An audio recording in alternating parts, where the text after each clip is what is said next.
Are you struggling to add new music to your collection? Are vinyl prices too high?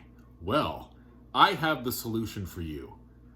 I want to introduce you to something called used CDs. Yes, used CDs.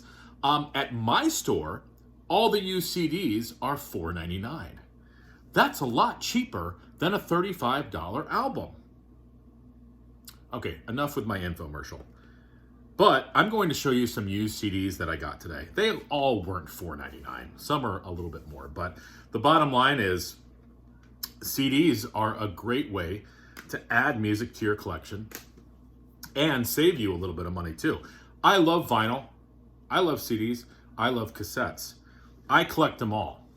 There's pros and cons to each. But CDs, especially used ones, seem to be the way to go if you want to save a little bit of money. So let me show you what I picked up. My son has got me listening to Paul McCartney solo stuff. And again, like I've said in past videos, I knew the hits. I just didn't really dig into the albums too much. But every time we get in the car, my son is playing me Paul McCartney. So I have felt this urge to add Paul McCartney to my collection.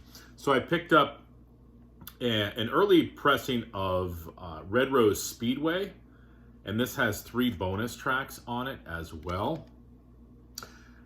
I believe that the song Country Dreamer was a bonus track. I love that song.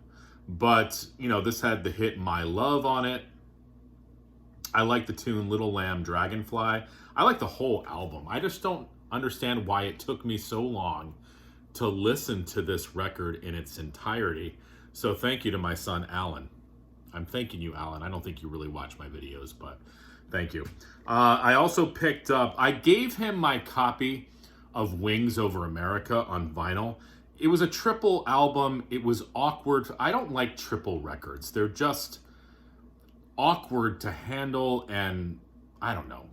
Maybe it's my OCD. So I ended up picking up the 2 CD version of it, and I gave him my vinyl. The vinyl was in great condition, and I know that he's going to appreciate that more than I did. This is a great live set. I love when Paul McCartney just goes down to his acoustic guitar and it's just him on stage doing songs like Bluebird, I've Just Seen a Face, Blackbird, lots of songs about birds.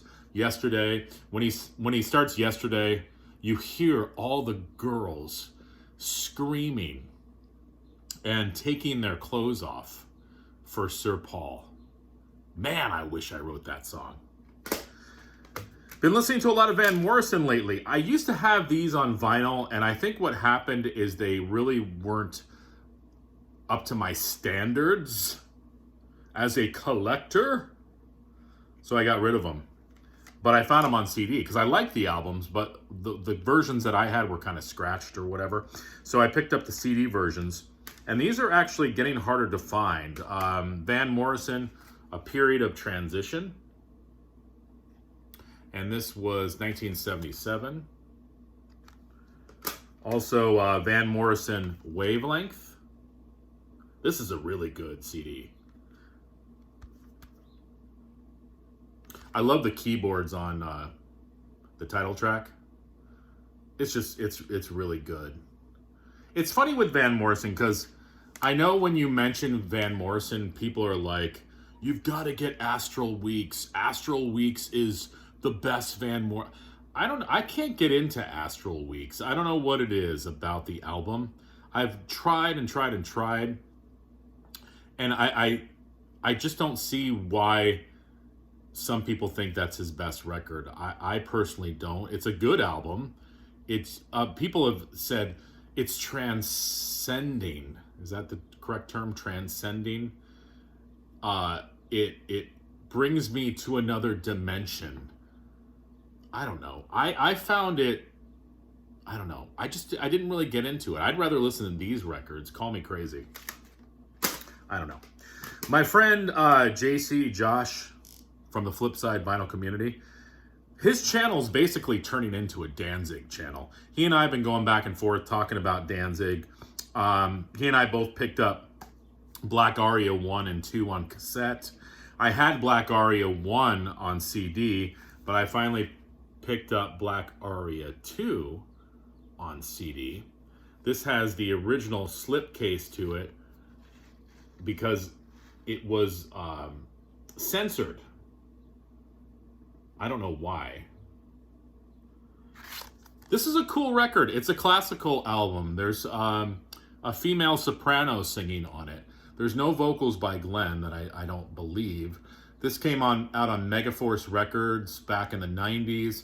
It's a cool album. I mean, am I going to listen to it a lot? Probably not, but every once in a while, you know, if you want to scare your kids, throw it on. And lastly, my friend Jeff Witcher had sent me a Turtles CD. I loved it so much that now every time I see the Turtles, I pick them up, and I found this, the Turtles, It Ain't Me, Babe. Their first album, I believe. And around this time, everybody was covering Dylan tunes, so, you know, they do It Ain't Me, Babe on here. Love Mine is Zero, Like a Rolling Stone. Plus they do a bunch of other tunes like Eye of Destruction, Eve of Destruction, and a whole bunch of other great ones. I don't know why the Turtles aren't talked about more. They're a cool band. So that's what I picked up. Sorry about my ramblings. Sorry about my improper use of certain vocabulary. But that's what you get with this channel. It's real. It's live. It's Chris Profey. Musically obsessed.